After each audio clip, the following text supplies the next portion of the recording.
مولانا اس دشت کی سیاحی میں آپ نے اتنا وقت گزارا ہے، سب سے آپ کے ذاتی مراسم ہے، یعنی نواز شریف صاحب ہوں، شہباز شریف صاحب ہوں، آصف علی زرداری صاحب ہوں، سب کے سب اس وقت آپ سمجھتے ہیں کہ ان کا کردار بطور سب کا، آپ مطمئن ہیں کہ ایک بطور لیڈر کے جو کردار ہے وہ اپنا کردار ادا کر رہے ہیں، بھلے وہ نواز شریف صاحب ہوں، زرداری صاحب ہوں؟ دیکھیے مسئلہ اصول کا ہے.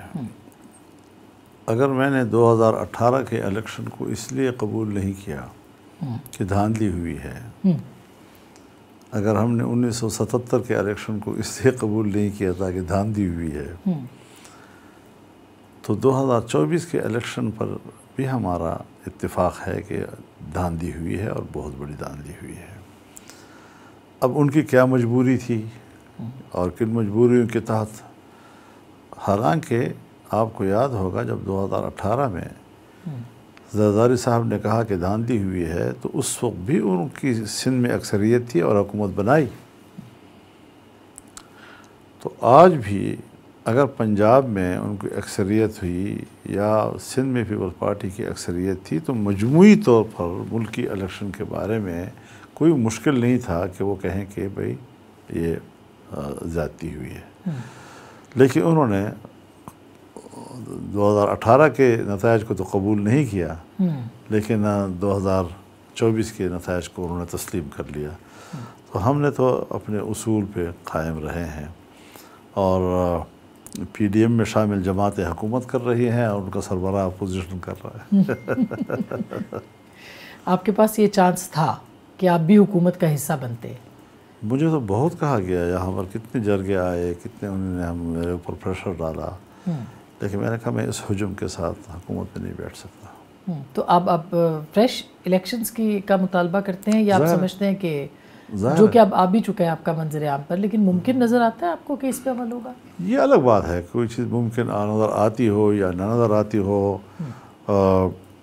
عوامی رائے کس حد تک آگے بڑھتی ہو، لیکن اتنا ضرور ہے کہ حکومت کی دنیا میں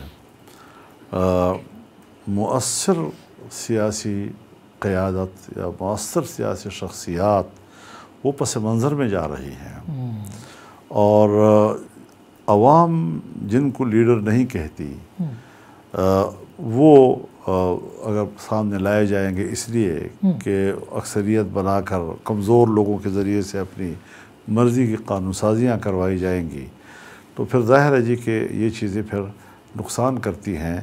اور جس طرح آج کے اس ماحول میں جس قدر ضرورت نواز شریف کی تھی کہ وہ خود میدان میں آ کر ان کے پشت پہ آ جائیں، لیکن وہ بھی نہیں آئے. کیوں نہیں آئے آپ کے خیال میں؟ میں یہی کہہ رہا ہوں نا جی کہ وہ قیادت کو پس منظر میں پھینک دیا گیا ہے جی.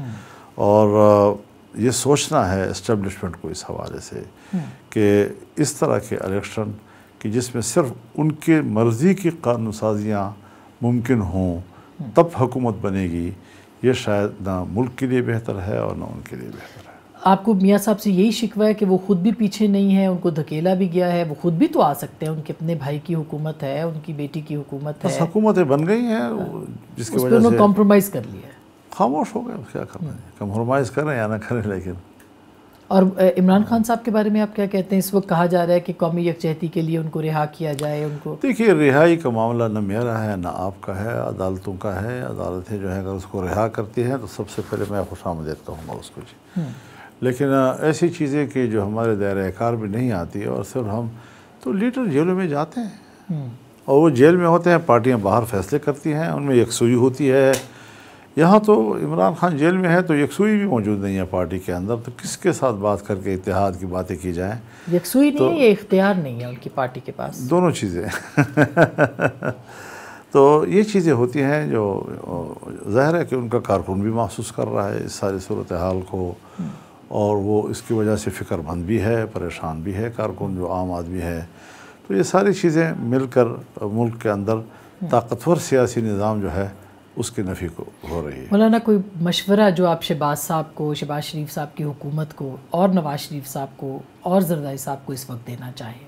وہ تو میں نے دے دیا کہ ان حالات میں جس میں اس وقت پاکستان چل رہا ہے، جو چیزیں طے ہوئی ہیں ان پر عمل درآمد ہو، جو چیزیں طے نہیں ہوئی متنازع ہیں ان کو منظر عام پر کیوں لایا جا رہا ہے جی؟ تو یہ ایک مشورہ میں اس وقت دے سکتا ہوں ان کو، اور یہی اور ہم آہنگی کے لیے پہلا